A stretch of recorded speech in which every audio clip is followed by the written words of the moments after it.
and Caitlin have played together, so they have this synergy, and really with DB and with Tosh, like how we bring them into the fold, so to speak, and that's a challenge that we're looking into. We're trying to figure out, shorter stints, because it was an up and down game. She hasn't tried to be anything other than what she is, and that's exactly what we need.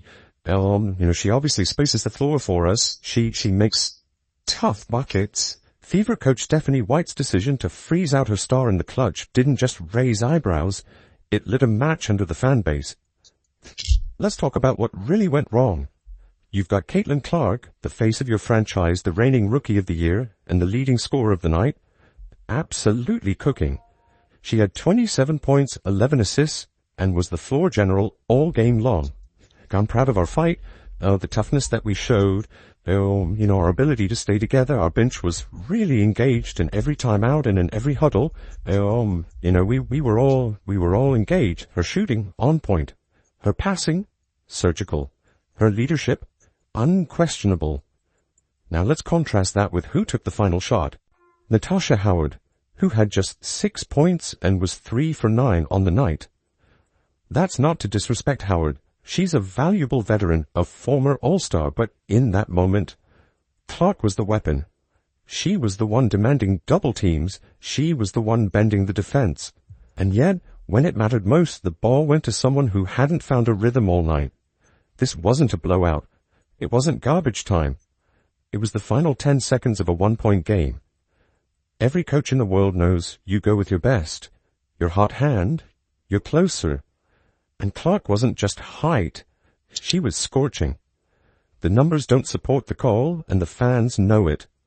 That's why the outrage hit fast and hit loud. Of all the decisions that could have been made, making Caitlin Clark the inbounder was the one that made the least sense to fans. Because inbounders don't control the play, they're reacting. They don't get the shot, they're feeding someone else. In the final seconds when you need a bucket, you give the ball to your closer. You give it to the one who's been torching defenders all night. But Clark, she was standing out of bounds, watching. The idea, maybe, was that she'd pass it in and get it back. But that didn't happen. Instead, the ball went to Howard, who had her shot blocked, got it back, and missed again. End of game, end of momentum, end of discussion. Except it wasn't the end, because fans weren't letting this one slide. They flooded social media. They questioned the judgment. They wanted to know why the most electric player in the WNBA wasn't even given a chance to make a play. And the truth? There's no good explanation. There's no stat, no tactic, no playbook that says, leave your star guard on the sideline in the clutch. That's why it blew up. Let's be real. Coaching comes with pressure. That's part of the gig. But what Stephanie White experienced after the Fever's 91-90 loss to the Dream, that wasn't just pressure. That was an eruption.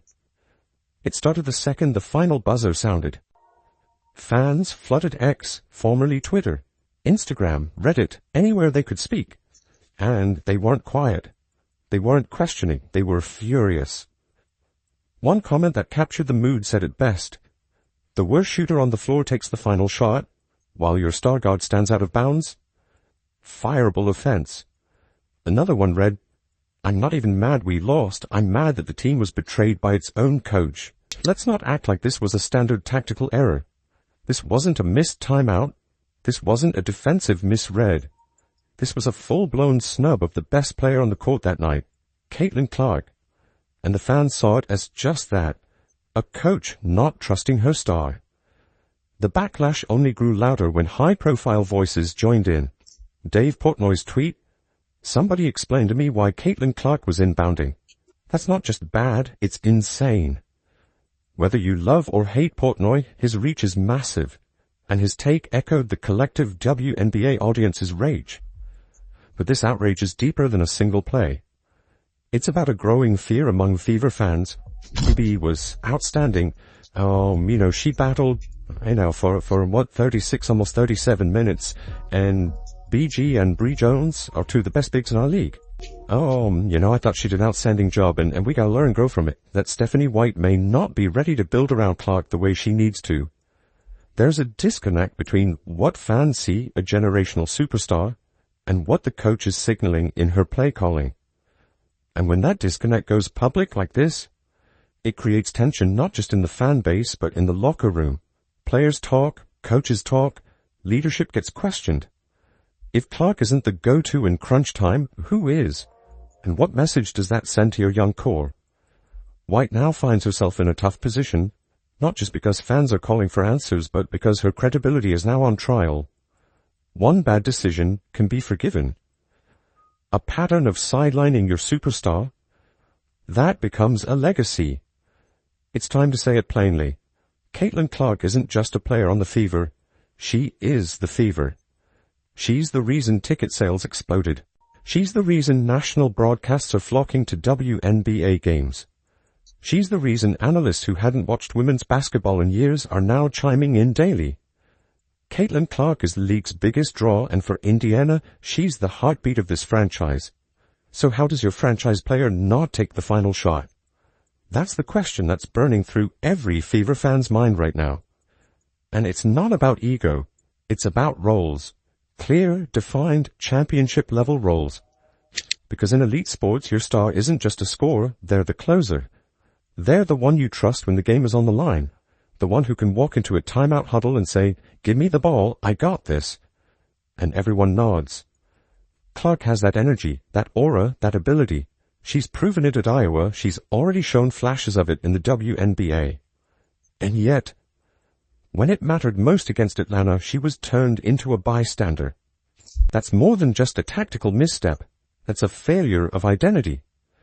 How do you build a culture around a player, hype her up as the next face of women's basketball, and then treat her like a role player when the lights are brightest? This isn't about undermining teammates. It's about understanding what stars are meant to do. Look around the league. Aja Wilson, Brianna Stewart, Sabrina Ionescu. They all get the ball in crunch time. Why? Because their teams have clearly defined roles. That's what winning franchises do. And if Indiana wants to become that kind of franchise, they need to define Clark's role right now. No more excuses.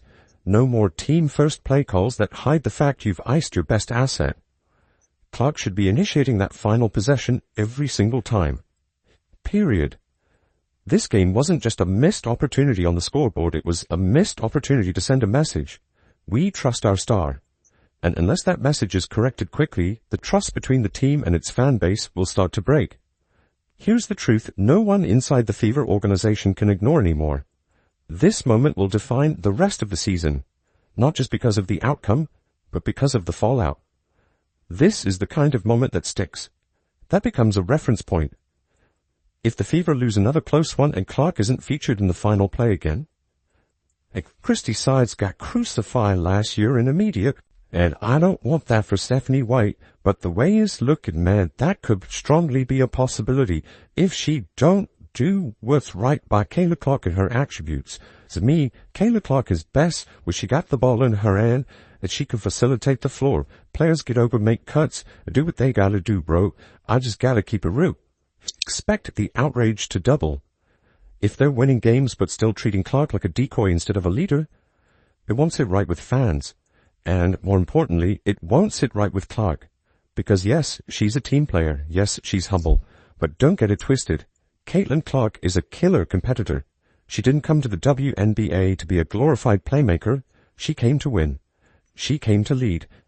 And if her own coaching staff keeps treating her like she needs to earn those moments instead of owning them, that's a problem. It's also a branding issue for the WNBA. They've leaned hard into Clark as a symbol of the league's next chapter. She's on posters, commercials, highlight reels, and rightly so. But if she keeps getting benched metaphorically in crunch time, it creates a disconnect between the hype and the reality. That damages everyone's investment in the product. For Indiana, this is a crossroads moment.